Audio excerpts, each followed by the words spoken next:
Hello, എല്ലാവർക്കും നമസ്കാരം. എന്റെ പേര് ഹിബ. ഞാൻ കൂട്ടിലെ വളണ്ടിയർ ആണ്. നമ്മൾ ഇന്നിവിടെ ഒത്തുകൂടിയിട്ടുള്ളത് എന്തിനാണെന്ന് വെച്ചാൽ നമ്മുടെ ബഷീർ ദിനത്തിനോടനുബന്ധിച്ച് നമ്മുടെ ഓർമ്മകളും നമുക്കുണ്ടായിട്ടുള്ള വായനാനുഭവങ്ങളൊക്കെ പങ്കുവെക്കുക എന്നുള്ള ഒരു ഉദ്ദേശത്തിലാണ് നമ്മളിവിടെ കൂടിയിട്ടുള്ളത്. അപ്പൊ എനിക്ക് തോന്നുന്നു ഒരു ബഷീറിന്റെ കോട്ട് വെച്ചിട്ട് നമുക്ക് തുടങ്ങാൻ തോന്നുന്നു. ബഷീർ പറഞ്ഞൊരു വാക്കുണ്ട്, ഈ ലോകം ഒരു വലിയ നാടകശാലയാണ്, നമ്മളൊക്കെ വെറും വേഷങ്ങൾ മാത്രം, അതുകൊണ്ട് വലിയ ഗൗരവമൊന്നും കാണിക്കാതെ ഒന്ന് ചിരിച്ച് മറ്റുള്ളവരെയും ചിരിപ്പിച്ച് അങ്ങ് ജീവിച്ചു തീർക്കുക എന്നാണ്. ചെറിയ വരികളാണ് പറഞ്ഞതെന്നുണ്ടെങ്കിൽ വലിയ വലിയ അർത്ഥമുള്ള വരിയാണ് പുള്ളിക്കാരൻ പറഞ്ഞു വെച്ചിട്ടുള്ളത്. നമ്മൾ നമ്മളെ ജീവിതത്തിന്റെ പിന്നാലെ പൈസ ഉണ്ടാക്കാൻ വേണ്ടി, പദവി ഉണ്ടാക്കാൻ വേണ്ടി അഹങ്കരിച്ച് അങ്ങനെ ഓടി നടക്കുകയാണ്. ജീവിതം ഭയങ്കര കോംപ്ലിക്കേറ്റഡ് ആക്കുകയാണ്. ബഷീർ പറഞ്ഞത് വെച്ച് നോക്കുമ്പോൾ നമ്മളെ ജീവിതം ഇത്തിരിയേ ഉള്ളൂ, കുഞ്ഞു ജീവിതമാണ്, ഷോർട്ട് ടൈമാണ്. ആ ടൈമിൽ നമ്മൾ ഭയങ്കര സന്തോഷിച്ച് മറ്റുള്ളവരെ ചിരിപ്പിച്ച് മറ്റുള്ളവരെ വേദനിപ്പിക്കാതെ ജീവിച്ച് കടന്നു പോവുകയാണെന്നുണ്ടെങ്കിൽ അത് ഭയങ്കര രസമായിരിക്കും. ചിരിയാണ് ഏറ്റവും വലിയ മരുന്ന് എന്നാണ് ബഷീർ പറയുന്നത്. അപ്പൊ ഈ ഒരു മെസ്സേജ് ഞാൻ ഓർമ്മിച്ചുകൊണ്ട് ഈ ഒരു ദിവസം നമുക്ക് സ്റ്റാർട്ട് ചെയ്യാം, ഈ ഒരു പ്രോഗ്രാം നമുക്ക് സ്റ്റാർട്ട് ചെയ്യാം. ഇത് സ്റ്റാർട്ട് ചെയ്യുന്നതിന് മുന്നേ എനിക്ക് മൈൻഡിനെ കുറിച്ച് സാറിനൊന്ന് പരിചയപ്പെടുത്തി കൊടുക്കണമെന്നുണ്ട്. മൈൻഡ് എന്ന് പറഞ്ഞിട്ടുണ്ടെങ്കിൽ 2017 May 1 muscular dystrophy, spinal muscular atrophy ബാധിതർക്ക് വേണ്ടി അവരാൽ തന്നെ രൂപീകരിക്കപ്പെട്ടിട്ടുള്ള ഒരു സംഘടനയാണ്. ബോധവൽക്കരണം, വിദ്യാഭ്യാസം, തൊഴില്, പുനരധിവാസം, ഗവേഷണം എന്നീ 5 ലക്ഷ്യങ്ങൾ മുൻനിർത്തി 17ഓളം പ്രൊജക്ടുകളും MD SMA വ്യക്തികളുടെ പൂർണ്ണമായ പുരോഗതി ലക്ഷ്യം വെച്ചുകൊണ്ട് മൈൻഡ് ട്രസ്റ്റ് പ്രവർത്തിച്ചു വരുന്നുണ്ട്. 18 പ്രൊജക്ടുകളും 600ഓളം കുടുംബങ്ങളുടെയും കൂട്ടായ്മയാണ് ഈ മൈൻഡ് എന്ന് പറഞ്ഞിട്ടുള്ളത്. പക്ഷെ മൈൻഡിലേക്കുള്ള ഒരു യാത്ര അതൊട്ടും എളുപ്പമായിരുന്നില്ല. നിരവധി വെല്ലുവിളികളും വേർപാടുകളും അതിജീവിച്ചുകൊണ്ട് തളരാതെ മുന്നോട്ട് നടന്ന ഈ യാത്രയ്ക്ക് കേരള സർക്കാരിന്റെ മികച്ച സംഘടനയ്ക്കുള്ള പുരസ്കാരവും NS ഹേമ പുരസ്കാരം, സ്മാരക പുരസ്കാരവും ഉൾപ്പെടെ മികച്ച അംഗീകാരങ്ങൾ ലഭിച്ചതൊക്കെ മൈൻഡിന്റെ പ്രവർത്തനത്തിന്റെ മികവുകളുടെ ഫലം തന്നെയായിട്ടാണ്.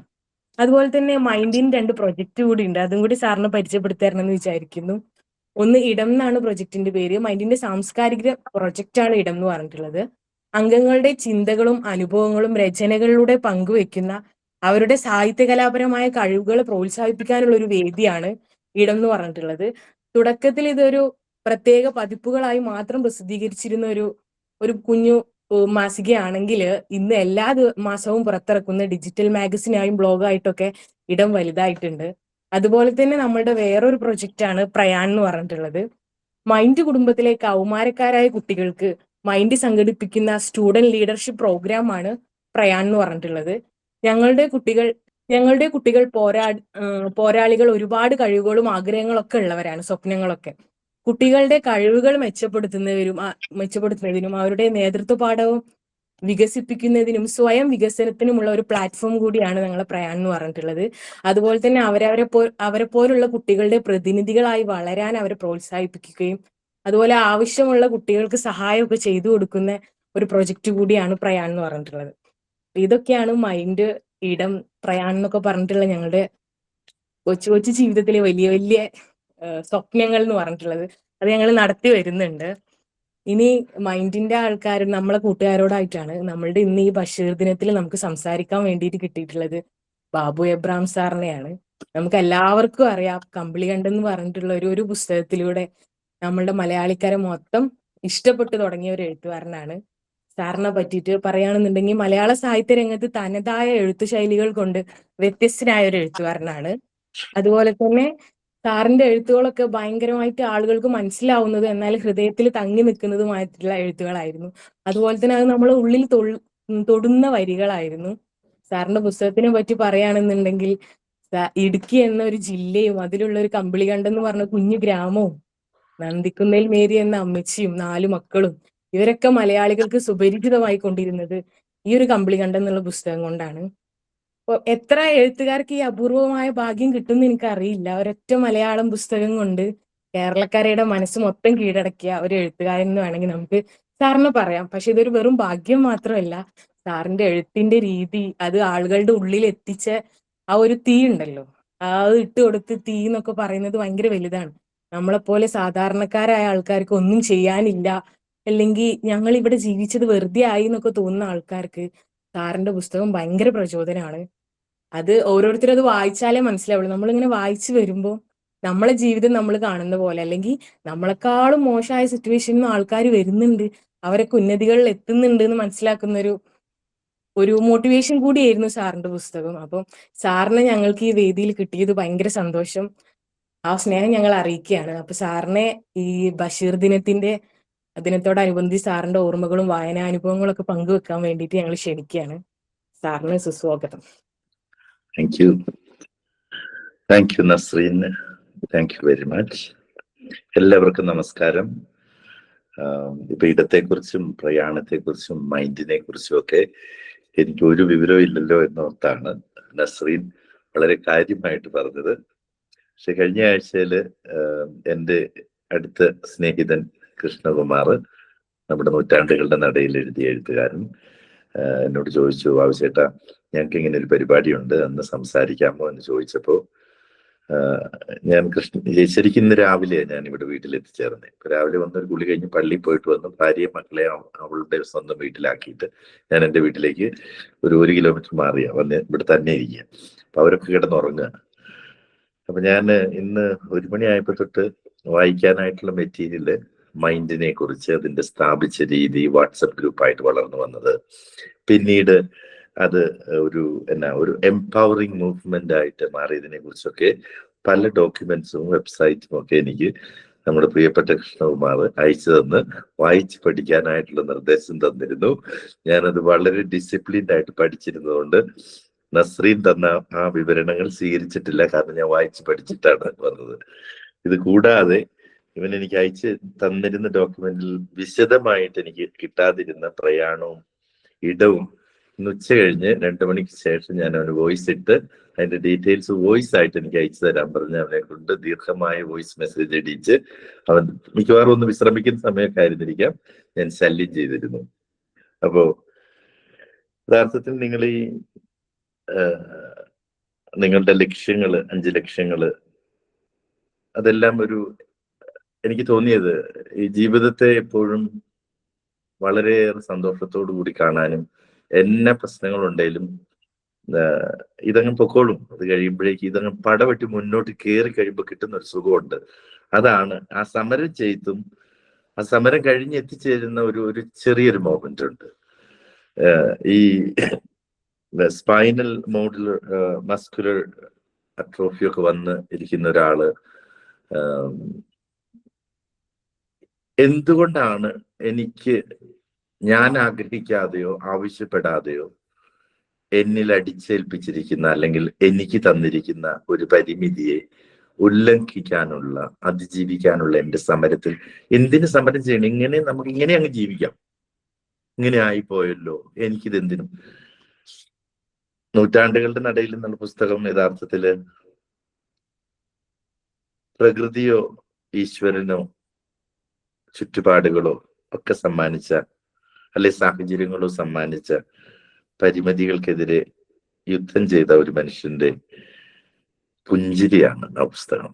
ഉദാഹരണത്തിന് ഇന്ന് ഞാൻ നിങ്ങളുടെ അടുത്ത് വരാൻ കാരണവും കൃഷ്ണകുമാറാണ്. അതുകൊണ്ട് എന്നെ ഇൻവൈറ്റ് ചെയ്തതിന് കൃഷ്ണകുമാറിന് ഒത്തിരി നന്ദി. എനിക്ക് മൈൻഡിനെ കുറിച്ചൊക്കെ ഞാൻ വളരെയേറെ വായിച്ചു.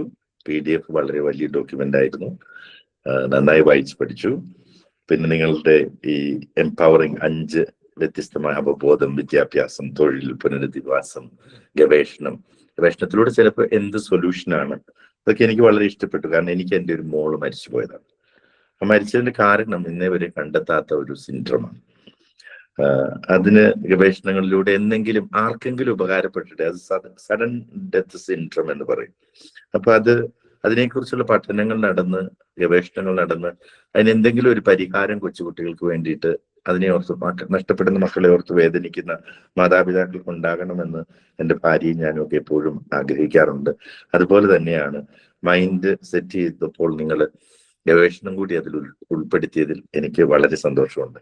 ഞാൻ അതിലേക്ക് കൂടുതൽ കടക്കുന്നില്ല. അപ്പോ യഥാർത്ഥത്തില് നിങ്ങൾ ചെയ്തിരിക്കുന്ന കുറെ കാര്യങ്ങളെ കുറിച്ച് ഞാൻ വായിച്ചു. I am very proud of you. കാരണം ചുറ്റുപാടുകളിൽ ചുറ്റുമുള്ളവരെല്ലാം നമ്മളെ ഇങ്ങനെ നോക്കുമ്പോഴേക്കും നമുക്കുള്ള കുറവുകളായിരിക്കും അവർ കാണുന്നത്. അതെപ്പോഴും അങ്ങനെയാ. അതിന് നമുക്ക് ഈ പറഞ്ഞതുപോലെ ഈ പറയുന്ന MD-യോ SMA-യോ ഒന്നും ആവശ്യമുണ്ടെന്നില്ല. എന്ത് പരിമിതികളുണ്ടെങ്കിലും ആളുകൾ എപ്പോഴും കാണുന്നത് പ്രിന്റിംഗ് മെറ്റീരിയലിന്റെ പ്രൂഫ് വായിക്കുന്ന പോലെയാണ്. നേരെ നോക്കുന്ന ആദ്യം കാണുന്നത് എറേഴ്സ് ആയിരിക്കും. പിന്നെ ഈ അധ്യാപകനാണല്ലോ ഞാൻ, അതുകൊണ്ട് എനിക്കെപ്പോഴും ഇന്നൊരു എഗ്രിമെന്റ് എനിക്ക് വായിക്കാൻ ഒരാൾ കൊണ്ടുവന്നു. ഞാൻ ആദ്യം കണ്ടത് ഒരു തെറ്റാണ്. കാരണം ഈ പരീക്ഷാ പേപ്പർ വായിച്ച് ശീലമായതുകൊണ്ട് എപ്പോഴും ആദ്യം കാണുന്നത് തെറ്റുകളായി. ഈ തെറ്റുകളും കുറവുകളും ഒക്കെ കണ്ടെത്തുന്നവരാണ് ചുറ്റും കൂടുതലുള്ളത്. അപ്പൊ യഥാർത്ഥത്തില് നമ്മൾ ഈ തെറ്റുണ്ടല്ലോ എന്ന് ഓർക്കുന്നതിലും കൂടുതൽ സുന്ദരം എന്താണെന്ന് ചോദിച്ചാൽ, ഞാൻ കാണുന്നത് അത് എത്രമാത്രം ശരിയാണെന്നോ ശാസ്ത്രീയമായിട്ട് എത്ര വാലിഡ് ആണെന്നോ ഒന്നും കരുതുന്നില്ല. ഈ തെറ്റുകളും ഈ കുറവുകളും ഒക്കെ ഉള്ളതാണ് ഞാൻ പൂർണ്ണനായാൽ മാലാഖയാവില്ലേ, വിശുദ്ധനാവില്ലേ, പുണ്യാളനാവില്ലേ? ഞാൻ പുണ്യാളനൊന്നും ആകുന്നില്ല. ഈ കുറവുകളും തെറ്റുകളും ശൂന്യമായ സ്പേസുകളും ഒക്കെ ഉള്ള ആളാണ് ഞാൻ. അത് തന്നെയാണ് എൻ്റെ സൗന്ദര്യവും എൻ്റെ ഭംഗിയും എൻ്റെ ആകർഷണീയതയും. അങ്ങനെ ഒരു കാഴ്ചപ്പാടിലേക്ക് നമ്മൾ എത്തുമ്പോൾ ജീവിതം ഒത്തിരി ഒത്തിരി അട്രാക്റ്റീവ് ആവും. എനിക്ക് നിങ്ങളോട് നിങ്ങളെ നോക്കുന്നവരെ കാണുന്നത് എന്ത് എന്നായിരിക്കരുത് ഒരിക്കലും ചിന്തിക്കുന്നത്. നേരെ മറിച്ച് ഇങ്ങനെയാണ് ഞാൻ, അത് വ്യത്യസ്തമായിരിക്കാം, പക്ഷെ അത് സുന്ദരം തന്നെയാണ് എന്ന് മനസ്സിലാക്കാത്തവർ നോക്കാതെ തിരിഞ്ഞു നടന്നോളൂ എന്ന് പറയാനുള്ള മനോഭാവം. അത് ഞാൻ എൻ്റെ ജീവിതത്തെ കുറിച്ച് എഴുതിയപ്പോൾ പറഞ്ഞതുപോലെ മേരി പറയുന്ന ഒരു വാചകം ഉണ്ടായിരുന്നു: നിനക്ക് എന്നെ ബോധിച്ചില്ലെങ്കിൽ നീ പോയി തോട് തേകൂ. ഒരിക്കലും തേകി തീരാത്ത ഒരു സാധന തോട്. അതിങ്ങനെ വെള്ളം വന്നുകൊണ്ടേയിരിക്കും. പോയി തോട് തേകൂ എന്നാണ്. ആ ഒരു ആറ്റിറ്റ്യൂഡിൽ നമുക്ക് വരാനായിട്ട് പാടില്ല. നമുക്കൊക്കെ വരാൻ വലിയ പാടാണ്. ഞാനടക്കമുള്ള വ്യക്തികൾക്ക് അത് ബുദ്ധിമുട്ടാണ്. മേരിക്ക് അതിന് സാധിച്ചൊരു സ്ത്രീയായിരുന്നു. ഞാൻ ബഷീറിനെ കുറിച്ച് അധികം സംസാരിക്കുന്നൊന്നുമില്ല. കാരണം ബഷീർ സാറിനെ കുറിച്ച് നമ്മൾ അധികം സംസാരിച്ച് അതിനുള്ളൊരു യോഗ്യത ഒന്നുള്ള ഒരാളൊന്നും അല്ല ഞാൻ. ഒരു പുസ്തകം കൊണ്ട് മലയാളത്തിൽ വായിക്കപ്പെട്ട ഒരു പുസ്തകം എഴുതിയൊരു മനുഷ്യൻ ഇത്രയും വലിയ ഒരു എഴുത്തുകാരനെ കുറിച്ച് സംസാരിക്കുക എന്ന് പറയുന്നത് പോലും ശരി, എത്രമാത്രം അതിൽ ശരിയുണ്ട് എന്നറിയില്ലെങ്കിലും ചെറുതായിട്ട് സംസാരിക്കും. ഞാൻ ആദ്യമേ തന്നെ നമ്മുടെ കൊച്ചുണ്ടല്ലോ, ഷഫ്ന ഫാത്തിമ, ആ കുട്ടി ഇവിടെ ഉണ്ടോ? ഷഫ്ന വന്നിട്ടുണ്ടോ? ഒന്ന് വീഡിയോ ഓൺ ചെയ്താൽ നന്നായിരുന്നു. അപ്പൊ മോള് 9ാം ക്ലാസ്സിലാണ് പഠിക്കുന്നത്. 14 വയസ്സുള്ള കുട്ടി 2 പുസ്തകം എഴുതി. ഞാൻ വായിച്ചിട്ടില്ല. ഈ കുറി അവധിക്ക് പോകുന്നതിന് മുമ്പ് ഈ 2 പുസ്തകം വാങ്ങി വായിക്കുന്നതാണെന്ന് ഷഫ്ന മോൾക്ക് പ്രോമിസ് തരികയാണ്. എന്താണെങ്കിലും വായിക്കും. ഈ പ്രാവശ്യം പോകുന്നതിന് മുമ്പ് തന്നെ വാങ്ങി വായിക്കും. ഇനി വാങ്ങിക്കും. ഇനിയിപ്പൊ എനിക്ക് ഈ ഒരു മാസത്തിനകത്ത് സമയം കിട്ടിയില്ല, ഞാൻ അതിനെ കൊണ്ട് പാരീസിൽ അങ്ങ് പൊക്കോളാം. അപ്പൊ മോൾക്ക് എഴുത്ത് എന്ന് പറയുന്നത് പരിമിതികൾ ഉണ്ടാവാം, അതെല്ലാവർക്കും പരിമിതികളുണ്ട്. ഈ പരിമിതികളാണ് നമ്മളുടെ കുറവുകളെന്ന് മറ്റുള്ളവരോ നമ്മളോ ചുറ്റുമുള്ളവരോ കുടുംബമോ കൂട്ടുകാരോ നാട്ടുകാരോ വിശേഷിപ്പിക്കുന്ന പരിമിതികൾ തന്നെയാണ് നമ്മളുടെ എഴുത്തിന്റെ ആശയങ്ങളും എഴുത്തിന്റെ ഭാവനയ്ക്ക് പോലുമുള്ള ഊർജം നിക്ഷേപിച്ചിരിക്കുന്നത് നമ്മുടെ പരിമിതികളിലാണ്. എൻ്റെ വേദനകളിലും എൻ്റെ ഇല്ലായ്മകളിലും എൻ്റെ അപകർഷതയിലുമാണ് ഒളിഞ്ഞിരിക്കുന്നത് എൻ്റെ അക്ഷരങ്ങളുടെ തീവ്രമായ ആഖ്യാനം. അതുകൊണ്ട് മോളെ, എനിക്ക് ഷഫ്നയോട് പറയുന്നു, ഷഫ്ന ഫാത്തിമ ഫുൾ നെയിം. അപ്പൊ ഷഫ്ന ഫാത്തിമയോട് പറയാനുള്ളത്, ഇവിടെ ഇപ്പൊ 9ാം ക്ലാസ് വരെ ആയപ്പോ 2 പുസ്തകം രചിച്ചത് കൊണ്ട് അവിടെ കൊണ്ട് നിന്ന് പോകരുത്. എഴുത്ത് എന്ന് പറയുന്നത് ഓരോ ദിവസവും ചെയ്യുന്ന ഒരു മെഡിറ്റേഷനാണ്. അത് പബ്ലിഷ് ചെയ്യണമെന്നൊന്നുമില്ല. അത് 1 മണിക്കൂറിലും എല്ലാ ദിവസവും മോൾ എഴുതണം. എഴുതാനായിട്ട് നിങ്ങളുടെ ഈ ഇടം പ്ലാറ്റ്ഫോമിലൂടെ സഹകരിച്ച് ആ പ്രോജക്റ്റിലൂടെ വർക്ക് ചെയ്യുന്ന മൈൻഡിലെ എല്ലാവരോടും ഞാൻ പറയുന്നത്, എഴുത്ത് ഇഷ്ടമുള്ളവര് എല്ലാ ദിവസവും ഒരു 1 മണിക്കൂർ അങ്ങ് എഴുതണം. എന്ത് വേണമെങ്കിലും എഴുതിക്കോളൂ, വെറുതെ മനസ്സിൽ തോന്നുന്നത്. ഇപ്പം നമ്മുടെ നസ്രീന്റെ മോന്ത കണ്ടു, മോന്ത ഇഷ്ടപ്പെട്ടില്ല, അതിനെക്കുറിച്ച് അങ്ങ് എഴുതി. നസ്രീന്റെ മോന്തയെ കുറിച്ച് എഴുതുക. അവളുടെ നോട്ടം ഇഷ്ടപ്പെട്ടില്ല, കൃഷ്ണകുമാർ ചിരിച്ചപ്പോൾ എനിക്ക് ബോധിച്ചില്ല, എഴുതി വെച്ചോളൂ. അതാണ് എഴുത്ത്. എഴുത്തെന്ന് പറയുന്നത് എന്ത് വളരെ സ്പോണ്ടേനിയസ് ആയിട്ട് ഉള്ളിലേക്ക് വരുന്നു അതങ്ങ് എഴുതുക. അത് പബ്ലിഷ് ചെയ്യണമെന്നൊന്നും ആരും പറഞ്ഞിട്ടില്ലല്ലോ. അങ്ങനെ പലവട്ടം എല്ലാ ദിവസവും എഴുതി ബഷീറിനെ പോലെ ആവും നമ്മളെങ്ങനെ വളരെ ലളിതമായിട്ട് ഏറ്റവും സങ്കീർണമായ കാര്യങ്ങളെ പോലും ഏറെ ലളിതമായിട്ട് അക്ഷരങ്ങളിൽ ആഖ്യാനം ചെയ്യാനായിട്ട് പറ്റും. ജീവിതത്തെ അതിന്റെ ഏറ്റവും ലളിതമായ ഭാഷയിൽ വരച്ചു കാട്ടിയ ബഷീർ സാഹിത്യത്തെ കുറിച്ച് സംസാരിക്കുന്നതിനേക്കാണ് ഞാനൊരു 5-6 മിനിറ്റ് എടുക്കുകയുള്ളൂ, കൂടുതൽ എടുക്കുകയില്ല. കാരണം ഒത്തിരി സംസാരിക്കുന്ന ബോറിങ്, കുറച്ച് പറയുന്നതാണ് എപ്പോഴും നല്ലത്. ഇത്തരം പദ്ധതികളുണ്ട്. നമ്മൾ ഈ ഒരു വാട്സപ്പ് ഗ്രൂപ്പിൽ നിന്ന് അതൊരു ട്രസ്റ്റായി മാറി. ആ ട്രസ്റ്റിൽ നിന്ന് നിങ്ങൾ നമ്മളെ പോലെ തന്നെ people of the same feathers, കാരണം നമ്മളുടെ പോലെ തന്നെ തൂവലുകളുള്ള മറ്റ് പക്ഷികൾ അവർക്കൊന്നിച്ച് പറക്കുമ്പോൾ കൂട്ടം കൂടിയിരിക്കുന്ന ഒരു സന്തോഷവും ഒറ്റയ്ക്കാണ് എന്ന തോന്നലിന് ഒരു ചെറിയ വിരാമവും വരും. നിങ്ങളുടെ 5 ഗോളുകളിനേക്കാൾ ഉപരി എനിക്ക് തോന്നിയത് കൂടിച്ചേരുമ്പോൾ തോന്നുന്ന ഒറ്റപ്പെടലിന്റെ തീവ്രമായ വേദനയിൽ എവിടെയെങ്കിലും ഒരു ചെറിയ കുറവ് വന്നാൽ അതും ഒരു സന്തോഷമല്ലേ. ഈ 1908 ബഷീർ വൈക്കം താലൂക്കിൽ തലയോലപ്പറമ്പിലൊക്കെ ജനിച്ച് ഒത്തിരി വലിയ അവാർഡൊന്നും അന്നേ കാലത്ത് ആളുകൾ അദ്ദേഹത്തിന് കൊടുത്തിരുന്നില്ല എന്നൊരു ആക്ഷേപവുമുണ്ട്. അത് അദ്ദേഹത്തിന്റെ ഭാഷ ഉപയോഗിച്ചിരുന്ന രീതി വളരെ ലളിതവും സാധാരണക്കാരന്റെ ഭാഷയെ സാഹിത്യത്തിന്റെ ഉന്നതിയിലേക്ക് പിടിച്ചുയർത്തിയ ഒരു എഴുത്തുകാരനാണ് ബഷീർ. ബഷീർ ഒരിക്കലും എൻ്റെ പ്രിയപ്പെട്ട എഴുത്തുകാരനായിരുന്നില്ല അടുത്ത കാലം വരെ. എനിക്ക് എപ്പോഴും കോളേജിലൊക്കെ പഠിക്കുന്ന കാലത്ത് കമലദാസിനെ ആയിരുന്നു ഏറ്റവും ഇഷ്ടം. കമലദാസിന്റെ എഴുത്തിന്റെ ഒരു അഡിക്റ്റ് ആയിരുന്നു. പിന്നെ ആനന്ദും മുകുന്ദനും ഒക്കെ ആയിരുന്നു എൻ്റെ ലോകത്ത്. അതൊക്കെ കഴിഞ്ഞ് ഒത്തിരി കാലം കഴിഞ്ഞാൽ ഞാൻ MT വായിക്കാൻ തുടങ്ങിയത്. ഈ പണ്ട് വാങ്ങിച്ചു വെച്ചിരുന്ന പുസ്തകങ്ങളിൽ വായിക്കാതെ വെച്ചിരുന്ന പുസ്തകങ്ങളിൽ പെട്ടതായിരുന്നു ബഷീറിന്റെ പുസ്തകങ്ങൾ. അപ്പൊ ഈ 2018 ഞാൻ എഴുതാൻ തുടങ്ങുമ്പോൾ ഇംഗ്ലീഷിലാണ് എഴുതി തുടങ്ങിയത്. പിന്നീട് നാട്ടിലൊക്കെ വന്നു കഴിയുമ്പോഴേക്കും പഴയ പുസ്തകങ്ങൾ തിരഞ്ഞെടുത്ത് വായിക്കാൻ തുടങ്ങിയതാണ് ബഷീറിന്റെ പുസ്തകങ്ങൾ. അപ്പൊ എനിക്ക് തോന്നുന്നത് ഈ 2018 തൊട്ട് 23 വരെയുള്ള കാലഘട്ടങ്ങളിൽ ഞാൻ വായിച്ചിട്ടുള്ള ചുരുക്കം ചില പുസ്തകങ്ങൾ ഉള്ളത് വൈക്കം മുഹമ്മദ് ബഷീറിന്റെ പുസ്തകങ്ങളാണ്. ചിലപ്പോൾ കമ്പളികണ്ഠം ഇത്രയും ലളിതമായ ഭാഷയിൽ വന്നതും സാധാരണ മനുഷ്യർ സംസാരിക്കുന്ന ഭാഷയിൽ വന്നതും ചിലപ്പോൾ അദ്ദേഹത്തിന്റെ എഴുത്തിന്റെ ഒരു സ്വാധീനം എന്നിലുണ്ടായതും ആവാം.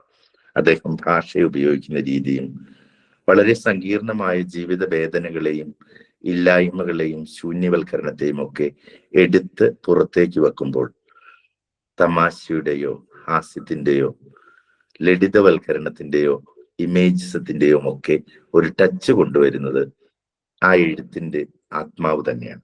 അപ്പോൾ ശരിക്കും ഒരു 15 വർഷത്തോളമായിട്ട് നമ്മൾ English, French, German, Spanish, Italian സാഹിത്യങ്ങളൊക്കെ എടുത്താൽ നമുക്ക് കാണാൻ സാധിക്കും ഈ സാഹിത്യവൽക്കരിക്കപ്പെട്ട ഭാഷയും മൾട്ടി സിലബിക് ആയിട്ടുള്ള പദങ്ങളും എല്ലാം രാജിവെച്ചു പോയി. പക്ഷെ മലയാളി മാത്രം ഇപ്പോഴും നിരൂപകന്മാരുടെ പ്രത്യേകമായ ചാഞ്ചാട്ടങ്ങൾ കൊണ്ടോ ഇഷ്ടങ്ങൾ കൊണ്ടോ ഒക്കെ ഇപ്പോഴും നിലനിൽക്കുന്നത് വളരെ സങ്കീർണമായ പദങ്ങളും അവയ്ക്ക് പ്രത്യേക ഋതമും റൈമും ഒക്കെ ഉണ്ടെങ്കിൽ മാത്രമേ സാഹിത്യം എന്ന് വിളിക്കപ്പെടുകയുള്ളൂ. ബഷീറിന്റെ രചനകള് സാമാന്യ ജീവിതത്തിന്റെ ലളിതമായ ആവിഷ്കാരം എന്നതിനേക്കാൾ ഉപരി ലളിതമായ സാമാന്യ ജീവിതം എന്തിന് നമ്മൾ സങ്കീർണമായി ആക്കി കൂടുതൽ കോംപ്ലിക്കേറ്റഡ് ആക്കുന്നു എന്ന ഒരു ചോദ്യമായിരുന്നു അദ്ദേഹത്തിന്റെ എല്ലാ രചനകളും. നമ്മള് ഈ അദ്ദേഹത്തിന് കേന്ദ്ര സാഹിത്യ അക്കാദമി ഫെലോഷിപ്പ് 70-ലും 3ാമത് കിട്ടുന്ന ആളാണ് അദ്ദേഹം. അത് സമ്പൂർണ്ണ അദ്ദേഹത്തിന്റെ സാഹിത്യത്തിലേക്ക്, മലയാള സാഹിത്യത്തിലേക്കുള്ള മൊത്തം കോൺട്രിബ്യൂഷൻസ് നോക്കിയാണ്. 81-ലാണ് കേരള സാഹിത്യ അക്കാദമിയുടെ ഫെലോഷിപ്പ് കിട്ടുന്നത്. പിന്നെ ചലച്ചിത്ര പുരസ്കാരം 89, ലളിതാംബിക പുരസ്കാരം, മുട്ടത്ത് വർക്കി, വള്ളത്തോൾ പുരസ്കാരം, ഇവയൊക്കെ ഉണ്ടെങ്കിലും നമ്മൾ ശ്രദ്ധിക്കേണ്ട മറ്റൊരു കാര്യം, മറ്റ് പല അവാർഡുകളും അദ്ദേഹത്തിന്റെ കണ്ടംപററി ആയിട്ടുള്ള മലയാള സാഹിത്യകാരന്മാർക്കോ സാഹിത്യകാരികൾക്കോ ലഭിച്ചത് അദ്ദേഹത്തിന് ലഭിക്കാതെ പോയത് എന്തുകൊണ്ടാണ് എന്ന് ഇന്ന് നമ്മൾ കാലത്തിന്റെ സാക്ഷികളാകുമ്പോൾ തിരിഞ്ഞു നിന്ന് ചോദിക്കേണ്ട ഒന്ന്. എനിക്ക് ബഷീർ സാഹിത്യത്തില്, ഞാൻ പുസ്തകങ്ങളെ എടുത്ത് പറയുന്നത്, നമുക്ക് എല്ലാവർക്കും ബഷീറിന്റെ രചനകളൊക്കെ അറിയാം. അതിന്റെ ലിസ്റ്റോ അവാർഡുകളോ ഒന്നും എടുക്കുന്നതിനേക്കാൾ ഉപരി നിരൂപണങ്ങൾ നടത്തിയിരിക്കുന്ന ആളുകളിൽ നിന്നോ അല്ലെ ബഷീറിനെ കുറിച്ച് പ്രബന്ധങ്ങൾ അവതരിപ്പിച്ചിരിക്കുന്നവരെ ഒന്ന് വായിച്ച് പറയുന്നതിനേക്കാൾ ഉപരി ഞാൻ എങ്ങനെയാണ് ബഷീറിനെ കാണുന്നത്, ബഷീറിന്റെ എഴുത്തിനെ, ഈ സാമാന്യവൽക്കരിക്കപ്പെട്ട സാഹിത്യം അതെങ്ങനെയാണ് അദ്ദേഹം കടന്നു പോകുന്നത് എന്നാണ് നോക്കിക്കാണാൻ ആഗ്രഹിക്കുക. എഴുത്തുകാരനാവുക, അതിലൂടെ ഒരു സമരക്കാരനായി തീരുക എന്നുള്ളതായിരുന്നു അദ്ദേഹത്തിന്റെ ഒരു വീക്ഷണം. സമൂഹത്തിലും രാഷ്ട്രീയത്തിലും മതത്തിലും ആത്മീയതയുടെ ഇരുണ്ട കോണുകളിലും എല്ലാം നിലനിൽക്കുന്ന നമുക്ക് എതിർക്കേണ്ട വശങ്ങളെല്ലാം അദ്ദേഹത്തിന്റെ എഴുത്തിലേക്ക് കൊണ്ടുവന്നിരുന്നു. അപ്പൊ ജീവിതത്തെ സുന്ദരമായി ജീവിക്കാൻ, ഇച്ചിരി മുമ്പ് നസ്രീൻ പറഞ്ഞതുപോലെ ഈ ലോകമാകുന്ന തിയേറ്ററിൽ ഇങ്ങനെ ആടിപ്പാടി അഭിനയിച്ച് ജീവിക്കുന്ന നമ്മളെ കുറിച്ച് പറഞ്ഞ ബഷീർ, ശരിക്കും അദ്ദേഹവും അങ്ങനെ തന്നെ ആയിരുന്നില്ലേ? എഴുത്തുകാരനാവുക എന്നതിലൂടെ തന്നെ ഈ സമൂഹത്തിൽ ഒരു സമര പോരാളിയായിട്ട് തന്നെയായിരുന്നു അദ്ദേഹത്തിന്റെ അക്ഷരങ്ങൾ പൊടിഞ്ഞു വീണത്. ഈ അനുഭവങ്ങൾ അക്ഷരങ്ങളായി മാറിയപ്പോൾ അദ്ദേഹത്തിന്റെ കണ്ടംപററി ആയിട്ടുള്ള മലയാളം എഴുത്തുകാരും ചില നിരൂപണ മിടുക്കേമന്മാരും ഒക്കെ പറയുകയുണ്ടായി, അദ്ദേഹത്തിന്, ബഷീറിന് ഭാവനയുടെ കുറവുണ്ടെന്നും അത് എഴുത്തിന്റെ പരിമിതിയാണെന്നും ഒക്കെ ആക്ഷേപം ഉണ്ടായിട്ടുണ്ട്. പക്ഷേ എനിക്ക് തോന്നുന്നത് അങ്ങനെയെങ്കിൽ ചങ്ങമ്പുഴയെയും നമ്മൾ പറയേണ്ടി വരും. അങ്ങനെയെങ്കിൽ പൊറ്റക്കാടിനെയും നമ്മൾ അക്കാര്യത്തിൽ അങ്ങനെ തന്നെ ക്ലാസ് ചെയ്യേണ്ടി വരും. കാരണം അനുഭവങ്ങളെ അക്ഷരങ്ങളാക്കി മാറ്റിയ ബഷീർ എഴുതിയതെല്ലാം സ്വന്തം അനുഭവങ്ങൾ മാത്രമാണെന്ന് ആരാണ് നിങ്ങളോട് പറഞ്ഞത്? അനുഭവങ്ങൾ, സ്വന്തം തീവ്രമായ അനുഭവങ്ങൾ എന്ന് തോന്നും വിധം അദ്ദേഹം പകർത്തിയ നോവലുകൾ, അങ്ങനെ തോന്നിക്കപ്പെടും വിധം അദ്ദേഹം എഴുതിയിട്ടുണ്ടെങ്കിൽ അദ്ദേഹത്തിന്റെ ഭാഷാ ശൈലിയുടെ തീവ്രതയും അദ്ദേഹത്തിന്റെ എഴുത്തിന്റെ മൂർച്ചയും അതോടൊപ്പം തന്നെ അദ്ദേഹത്തിന്റെ ഭാവനയുടെ പാരമ്യവും കൂടിയാണ് അത് എടുത്തു കാണിക്കുന്നത്. ഈ അനുഭവങ്ങളെ അക്ഷരങ്ങളാക്കി തീവ്രമായ ഒരു വായനാനുഭവം സമ്മാനിക്കുന്ന ബഷീറിന്റെ രീതിയോട് ഏറ്റവും അടുത്ത് നിൽക്കുന്ന മറ്റ് രണ്ട് എഴുത്തുകാരാണ് പൊറ്റക്കാടും ചങ്ങമ്പുഴയും. ഒരു ചെടിയുടെ മുള്ള് പറിച്ചെടുക്കുമ്പോഴുള്ള, ഒരു പൂ നുള്ളിയെടുക്കുമ്പോഴുള്ള വേദന, അതിനെക്കൂട്ട് കാവ്യാത്മകമായി അവതരിപ്പിക്കുന്ന രീതി നമ്മൾ നോക്കിയാൽ പൊറ്റക്കാടിന്റെ യാത്രകൾ എല്ലാം ഈ മൂന്ന് തലത്തിലുള്ള സൂക്ഷ്മമായ അനുഭവാവിഷ്കാരങ്ങളാണ് അവർ കൊണ്ടുവരിക. പിന്നെ എനിക്ക് തോന്നിയ ഒരു കാര്യം, ഈ ബഷീറിന്റെ രചനകൾ വായിച്ച് എപ്പോഴും നമ്മളങ്ങ് പോകുമ്പോഴേക്കും നമ്മളെ പെട്ടെന്ന് അങ്ങ് കണ്ണീരിലാക്കി. അത് എന്റെ കുഴപ്പം മാത്രമാണോന്ന് എനിക്കറിയത്തില്ല, പക്ഷെ പൊതുവിൽ അങ്ങനെ ആണെന്നാണ് എനിക്ക് തോന്നുന്നത്. എനിക്ക് എന്താണെങ്കിലും അദ്ദേഹത്തെ വായിക്കുമ്പോൾ എപ്പോഴും ഭയങ്കര സങ്കടം വരുന്നത്. പക്ഷെ ഈ സങ്കടം ഇങ്ങനെ വന്ന് നമ്മളിങ്ങനെ കരയാൻ ഇങ്ങനെ മുട്ടി ഇങ്ങനെ ഇപ്പൊ കണ്ണു നിറയും എന്ന് തോന്നുന്ന ആ മോമെന്റിൽ എന്തെങ്കിലും ഒരു തമാശ എടുത്തിട്ട് പടപടാന്നങ്ങാക്കും. അത് ഈ അദ്ദേഹത്തിന്റെ തമാശയും ഹാസ്യവും വളരെ നമ്മളെ ചിരിപ്പിക്കുന്ന തലത്തിലേക്ക് കൊണ്ടുപോകുന്ന അക്ഷരങ്ങൾ വരുന്നത് വേദനകൾക്കിടുന്ന ഒരു മുഖാവരണം പോലെയാണ് എനിക്ക് ബഷീറിന്റെ രചനകളിൽ തോന്നിയിരിക്കുന്നത്. അപ്പൊ ഒരു എഴുത്തിൽ പോലും ഒരു കരുതലുണ്ട്. തീവ്രമായ വേദനയിൽ വായനക്കാരി അല്ലെങ്കിൽ വായനക്കാരൻ അദ്ദേഹത്തിന്റെ താളുകളിലൂടെ ഒഴുകി നീങ്ങുമ്പോൾ പെട്ടെന്ന് കണ്ണ് നിറഞ്ഞൊഴുകുന്ന അതേ നിമിഷത്തിൽ പോലും നമുക്ക് ചിരിക്കാൻ വരുന്ന രീതിയിലുള്ള ഒരു എഴുത്തും കൂടി ആ ഒപ്പം കൊണ്ടുവരും. അത് ഈ കുട്ടിക്കാലത്ത് പള്ളിക്കൂടത്തിൽ പോകുമ്പോഴേ വെയിൽ തെളിഞ്ഞു നിൽക്കുമ്പോൾ ഒരു മഴയും പോയി. അപ്പൊ വെയിലും മഴയും വന്നപ്പോൾ കുറുക്കന്റെ കല്യാണം എന്ന് കുട്ടികൾ പറയും. അപ്പൊ നിങ്ങളുടെ നാട്ടിലൊക്കെ പറയുന്ന തരത്തിൽ ഞങ്ങൾ പള്ളിക്കൂടത്തിൽ പോയി വരുമ്പോൾ പറയും. അപ്പൊ എന്ന് പറഞ്ഞ പോലെ കണ്ണുനീരിന്റെ തീവ്രമായ മനുഷ്യജന്മത്തിന്റെ ദയനീയമായ അവസ്ഥകളെ അവതരിപ്പിക്കുന്ന അതേ തീഷ്ണതയിൽ ആ മൊമെന്റിൽ തന്നെ അദ്ദേഹത്തിന്റെ രചനകളിൽ ഈ തമാശകളുടെ കടന്നുവരവുണ്ട്.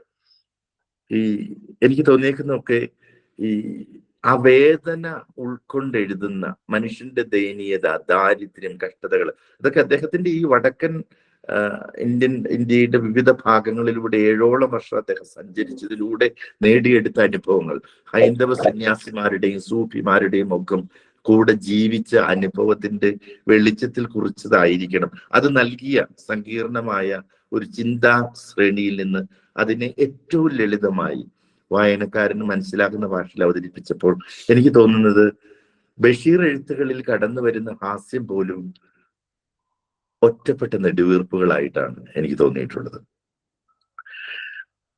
പിന്നെ ഈ ഭാഷ സാഹിത്യത്തിന് വേണ്ടി മാത്രം നിർമ്മിക്കപ്പെട്ടിട്ടുള്ള ഒരു ഭാഷയുടെ ഉടമസ്ഥാവകാശം നിലനിർത്തിയിരുന്ന ഒരു പറ്റം മനുഷ്യരോട് അദ്ദേഹം നടത്തിയ ഒരു യുദ്ധമോ പോരാട്ടമോ ഒക്കെ കൂടിയായിരുന്നു ബഷീറിന്റെ എഴുത്ത്.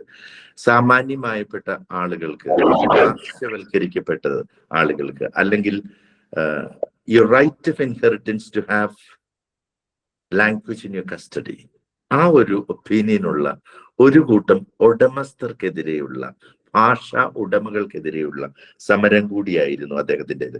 അതിലൂടെ അദ്ദേഹത്തിന്റെ പിൻതലമുറക്കാരായ എഴുത്തുകാർക്ക് വളരെ സങ്കീർണമായ ചിന്തകളെ പോലും ഭാവനയെ വളരെ ലളിതമായ ഭാഷയിൽ അവതരിപ്പിക്കാൻ സാധിക്കുമെന്ന്.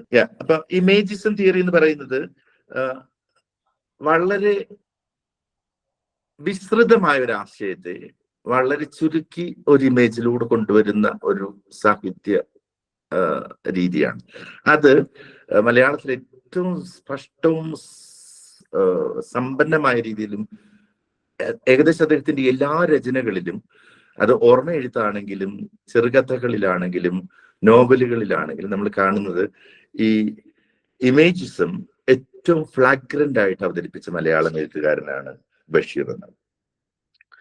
പിന്നെ അദ്ദേഹത്തിന്റെ ഈ 7 വർഷത്തെ യാത്ര, അതോടൊപ്പം തന്നെ പ്രകൃതിയുമായിട്ട് രമിച്ചുള്ള ജീവിതം, ഏത് തരത്തിലുള്ള ജോലികളൊക്കെ അദ്ദേഹം ചെയ്തത്, ഏതൊക്കെ നാടുകളിൽ അദ്ദേഹം കടന്നുപോയി, ഏതൊക്കെ ഭാഷകളെ സ്വാംശീകരിച്ചു, ഏതൊക്കെ സംസ്കാരങ്ങളെ ജീവിച്ചു, ദാരിദ്ര്യം, മനുഷ്യന്റെ ദയനീയത, ഇതെല്ലാം അദ്ദേഹത്തിന്റെ എഴുത്തിലുണ്ട്. ചിലപ്പോൾ അദ്ദേഹത്തിന്റെ കണ്ടംപററി, സമകാലീനായിരുന്ന എഴുത്തുകാർ അദ്ദേഹത്തെ വിമർശിച്ചിരുന്നത് പോലും ഇത് അനുഭവങ്ങളാണ്, ഭാവനയുടെ ലാക്കുണ്ട്, കുറവുണ്ട് ഇതിൽ എന്ന് പറയുന്നതിന്റെ മെയിൻ കാരണം ഈ പറഞ്ഞ ആളുകളുടെ ലോകവും അഭിനയത്തിന്റെ അതിർവരമ്പുകളും എല്ലാം ഈ കേരളത്തിൽ തന്നെ അവർ ജീവിച്ച ചുറ്റുപാടിൽ മാത്രമായിരുന്നു. പരിമിതികളെ ഉല്ലംഘിച്ച ഒരു മനുഷ്യനാണ് ബഷീർ.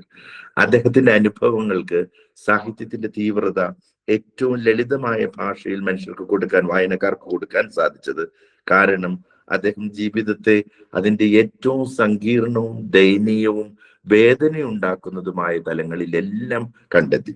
പിന്നെ നമ്മൾ പലപ്പോഴും പറയാത്ത ഒരു കാര്യം എന്ന് പറഞ്ഞാൽ ബഷീർ രചനകളിൽ കടന്നുകൂടിയിരിക്കുന്ന സൂഫി സ്വാധീനത്തെ കുറിച്ചാണ്.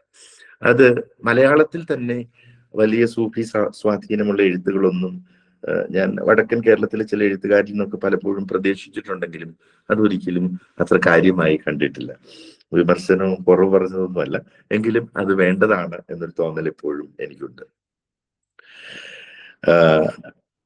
അനുഭവം വേഴ്സസ് ഭാവന എന്നുള്ള കൺസെപ്റ്റിലേക്ക് ഞാൻ ഇനി അധികം നീട്ടുന്നില്ല. ഈ അനുഭവങ്ങൾക്ക് ഊഷ്മളമായ ഒരു സത്ത നൽകുകയും അതിന് കുറിച്ചു വെച്ച വാക്കുകൾക്ക് ഉപരിയായി ഒരു വാചാലത നൽകിയതുമാണ് അദ്ദേഹത്തിന്റെ എഴുത്ത്. കാരണം ഒരു ചെറിയ വാക്കിലൂടെ ഒരു ജീവിതം മുഴുവൻ പ്രതിഫലിപ്പിക്കാൻ അദ്ദേഹത്തിന് പറ്റിയിട്ടുണ്ട്. അതുകൊണ്ട് തന്നെ നമുക്ക് പറയാൻ പറ്റിയ ദേശസ്നേഹം, പ്രകൃതി, ഈ അമ്മ സ്നേഹം, ഈ നന്ദികുന്നേൽ മേരിയോട് മകനുള്ള പോലെ ഒരു ആരാധന, അദ്ദേഹത്തിന്റെ അമ്മ, ഈ അമ്മ എന്ന് പറയുന്ന കഥയിലാണെന്ന് തോന്നുന്നു, ഈ സ്വാതന്ത്ര്യ സമരത്തിന് പോയിട്ട് വരുമ്പോ ഭക്ഷണം കഴിക്കാൻ എടുത്തു കൊടുക്കുന്ന അമ്മയുടെ മനസ്സിലൂടെ കടന്നു അവര് തന്നെ സ്വാതന്ത്ര്യ സമരം നടത്തുന്നതിന്റെ ഭാഗമായിട്ട് തീരുന്നതിന്റെ ഒരു പ്രൗഢി, അഭിമാനം, ആത്മാഭിമാനം ആ സ്ത്രീയിൽ ഉണ്ടാകുന്നത്. അത് ആ മകൻ കുറിക്കുന്നത് ആ അമ്മയുടെ ആത്മാവിന്റെ അകത്തേക്ക് കടന്നു ചെന്നിട്ടുള്ള ഒരു എഴുത്താണ്. അതൊരു ഒബ്സർവേഷൻ ആണോ, അതോ ഒരു മകന്റെ ഉമ്മയെ കുറിച്ചുള്ള ആ ബഷീറിന്റെ അനുഭവമാണോ, അതൊക്കെ വായനക്കാർ ചോദിക്കണം. അതൊക്കെയാണ് നമ്മൾ ഇതുവരെയും ചോദിക്കാതിരിക്കുന്നത്. പിന്നെ രാഷ്ട്രീയം കൊണ്ടോ ചിന്തകൾ കൊണ്ടോ പാർശ്വവൽക്കരണങ്ങൾ കൊണ്ടോ രണ്ടാം തരത്തിലുള്ള പൗരന്മാരെ സൃഷ്ടിച്ചടിക്കേണ്ട ആവശ്യം സമ്പന്നതയിലേക്ക് എത്തി നോക്കിക്കൊണ്ടിരിക്കുന്ന ഒരു സമൂഹത്തിനുള്ളത് കൊണ്ടോ എന്നറിയില്ല. മാനവികത ഏറെ കൈമോശം വന്നുകൊണ്ടിരിക്കുന്ന ഒരു കാലഘട്ടത്തിലാണ് നമ്മൾ ജീവിക്കുന്നത്.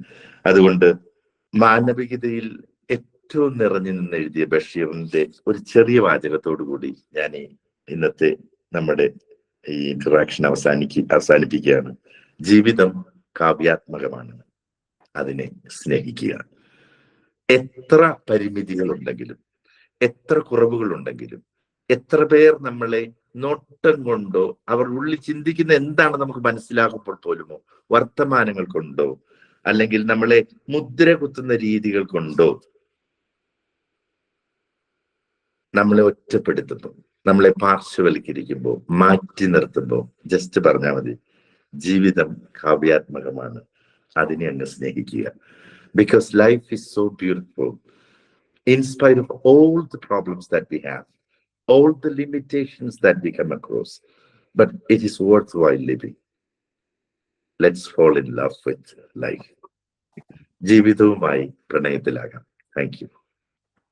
താങ്ക് യു സാറിന്റെ വാക്കുകൾ കേൾക്കാൻ പറ്റിയതിന് വലിയ സന്തോഷം. സാർ നല്ല തിരക്കിലാണെന്ന് അറിയാം, നാട്ടിൽ വന്നിട്ട് അതിൻ്റെതായ തിരക്കുകൾക്കിടയിലും ഞങ്ങളെ മൈൻഡിന്റെ കൂടെ നിൽക്കാനും കുറച്ച് സമയം സ്പെൻഡ് ചെയ്യാനും ഒക്കെ സമയം തന്നതിൽ ഭയങ്കര സന്തോഷം.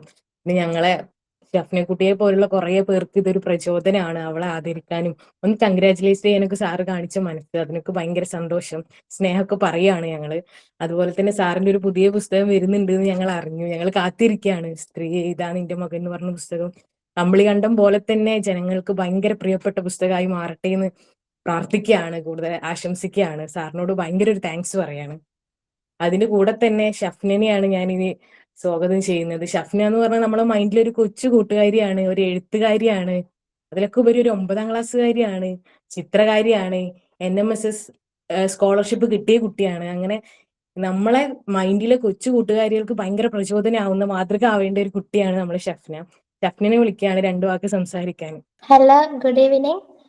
ഞാൻ പ്രത്യേകിച്ച് പ്രിപ്പറേഷൻ ഒന്നും നടത്തിയില്ല, അതുകൊണ്ട് എനിക്ക് തോന്നാൻ പറയുന്നേ ഉള്ളൂ. ആദ്യം തന്നെ ഞാൻ എൻ്റെ പുസ്തകം ഒന്ന് കാണിക്കാം. ഇതാണ് എൻ്റെ 1ാമത്തെ പുസ്തകം, എൻ്റെ എഴുത്തുകൾ. ഇത് എന്നെ അവതാരിക എഴുതിയിട്ടുള്ളത് ഡോക്ടർ AK അബ്ദുൽ ഹക്കീം സാറാണ്. പിന്നെ 2ാമത്തെ പുസ്തകമാണ് വംശഹത്യം സ്വാതന്ത്ര്യ പോരാട്ടവും എന്നത്. ഇതിനെ അവതാരിക എഴുതിയിട്ടുള്ളത് ഡോക്ടർ K ബീന മാമാണ്. പിന്നെ ഈ ഒരു ഓൺലൈൻ പ്രോഗ്രാമിൽ പങ്കെടുക്കാൻ കഴിഞ്ഞതിൽ ഞാൻ ഒരുപാട് സന്തോഷിക്കുന്നു. അതുപോലെ തന്നെ ഈ ഒരു മൈൻഡ് ഫാമിലിയിൽ ഒരു അംഗമാകാൻ കഴിഞ്ഞതിലും ഒരുപാട് സന്തോഷമുണ്ട്. കുട്ടികളുടെ കഴിവുകളെ വളർത്തിയെടുക്കുന്നതിൽ ഈ ഒരു മൈൻഡ് ഫാമിലിയിലെ ഓരോ അംഗങ്ങളും നല്ല രീതിയിൽ പരിശ്രമിക്കുന്നുണ്ട്. സന്തോഷവേളകളിൽ പ്രശംസിച്ച് കൂടെ നിൽക്കുകയും സന്താപവേളകളിൽ ആശ്വാസവചനങ്ങൾ നേർന്നും മറ്റും ആശ്വസിപ്പിച്ചും കൂടെ നിൽക്കുന്ന നമ്മുടെ മൈൻഡിലെ അംഗങ്ങളാണ് ഈ ഒരു ഗ്രൂപ്പിന്റെ ഏറ്റവും വലിയ കരുത്ത് എന്ന് പറയുന്നത്. ഇതിനു വേണ്ടി നമ്മുടെ ഓരോ ചേട്ടന്മാരും ചേച്ചിമാരെല്ലാം നല്ല രീതിയിൽ പരിശ്രമിക്കുന്നുണ്ട്. ഇന്ന് ബഷീർ ദിനാണല്ലോ, അപ്പം ബഷീറിന്റെ ഒരു വാക്ക് ഓർമ്മിപ്പിക്കാൻ ഞാൻ ആഗ്രഹിക്കുകയാണ്. എൻ്റെ എഴുത്തുകൾ വായിച്ച് ഏറ്റവും കൂടുതൽ കരഞ്ഞതും ചിരിച്ചതും ഞാൻ തന്നെയാണ് എന്ന് ബഷീർ പറഞ്ഞിട്ടുണ്ട്. അതായത് നമ്മുടെ മോട്ടിവേഷൻ എന്ന് പറയുന്നത് അത് നമ്മൾ തന്നെയാണ്.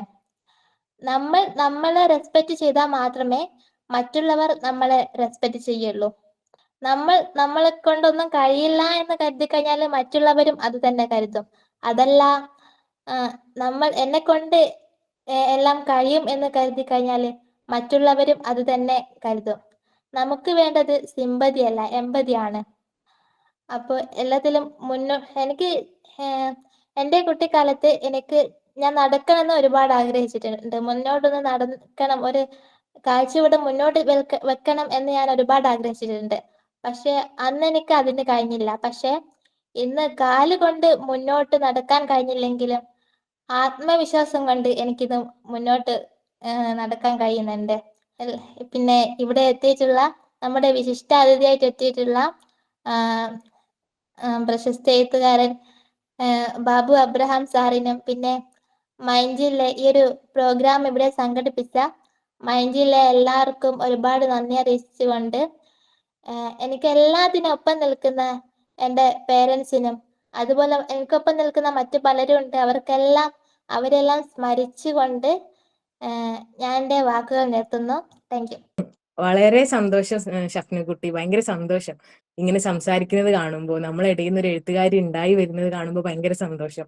ഇനി ഇതുപോലെയുള്ള എഴുത്തുകൾ ഉണ്ടാവട്ടെ.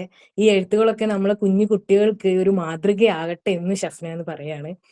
അപ്പോൾ നമ്മൾ ഇന്ന് സംസാരിച്ചു വന്നതൊക്കെ ബഷീറിനെ പറ്റി, ബഷീറിന്റെ ഓർമ്മകളെ പറ്റിയൊക്കെ ആണെങ്കിൽ കൂടി നമ്മൾക്ക് ഒരുപാട് നല്ല ഓർമ്മകൾ അല്ലെങ്കിൽ ഒരുപാട് നല്ല അനുഭവങ്ങൾ സാറിന്റെ അടുത്ത് നിന്നും കേൾക്കാൻ പറ്റി, ബാബു എബ്രഹാം സാറിന്റെ അടുത്ത് നിന്ന് കേൾക്കാൻ പറ്റി എന്നുള്ളത് ഭയങ്കര സന്തോഷം. അത് നമ്മളെ മൈൻഡിലുള്ള കൂട്ടുകാർക്ക് ഭയങ്കര പ്രചോദനമാവുന്നു എന്ന് അറിയുമ്പോഴും ഭയങ്കര സന്തോഷമുണ്ട്. അപ്പൊ ബഷീറിനെ പറ്റി പറയാനാണെങ്കിൽ നമ്മളെല്ലാവരും ചെറുപ്പം മുതലേ വായിച്ചു വന്ന ഒരു എഴുത്തുകാരൻ എന്ന് പറയേണ്ടി വരും. കുഞ്ഞു കുഞ്ഞു പുസ്തകമാകുന്നതുകൊണ്ട് വേഗം വായിച്ചു തീർക്കാന്നുള്ളതുകൊണ്ടൊക്കെ ഞാൻ കുറെ പുസ്തകങ്ങൾ വായിച്ചിട്ടുണ്ട് ബഷീറിന്റെ. വായിച്ചു തുടങ്ങിയത് ബഷീറിന്റെ വെച്ചിട്ടാണ്. ബാക്കി വലിയ വലിയ പുസ്തകങ്ങൾ വായിക്കുമ്പോൾ ഭയങ്കര സാഹിത്യ വേർഡുകളൊക്കെ നമുക്ക് പെട്ടെന്ന് ഗ്രാസ്പ് ചെയ്യാൻ പറ്റാതാവുമ്പോൾ പെട്ടെന്ന് നമ്മൾ ഓടിപ്പോകുന്നത് ബഷീറിന്റെ പുസ്തകത്തിലേക്കാവും. കാരണം നമുക്ക് പെട്ടെന്ന് മനസ്സിലാവുന്ന ഭയങ്കര ഹാസ്യമുള്ള ഭയങ്കര എഴുത്തുകളായിരുന്നു ബഷീറിന് ഉണ്ടായിരുന്നത്. അപ്പൊ ഈ മൈൻഡിലുള്ള എല്ലാവരും ഇനി അങ്ങോട്ടും തുടർന്ന് ഇതുപോലെ വായിക്കുക, എഴുതുക. നമ്മളെല്ലാവരും എല്ലാ സ്ഥലത്തും എത്തട്ടെ, എവിടെയും തങ്ങി നിർത്താനുള്ളവരല്ല നമ്മൾ എന്നുള്ളത് ഒന്നും കൂടി ഷഫ്നക്കുട്ടി ഓർമ്മിപ്പിക്കുകയാണ്. അതുപോലെ തന്നെ സാറിനോട് ഒരുപാട് സ്നേഹം, സാറിന്റെ സമയം ഞങ്ങൾക്ക് തന്നതിൽ. സാറിന്റെ എഴുത്തുകൾക്ക് വേണ്ടി ഞങ്ങൾ ഇനിയും വെയിറ്റ് ചെയ്യാണ്. നല്ല നല്ല എഴുത്തുകൾ ഉണ്ടാവട്ടെ. സ്നേഹം, സന്തോഷം. ഇനി ആർക്കെങ്കിലും എന്തെങ്കിലും പറയാനുണ്ടെങ്കിൽ ഇപ്പൊ സംസാരിക്കാവുന്നതാണ്. സാറിനോട് എന്തെങ്കിലും ചോദിക്കാനോ പറയാനോ എന്തെങ്കിലുമൊക്കെ ഉണ്ടെങ്കിൽ ഇപ്പൊ സംസാരിക്കാവുന്നതാണ്.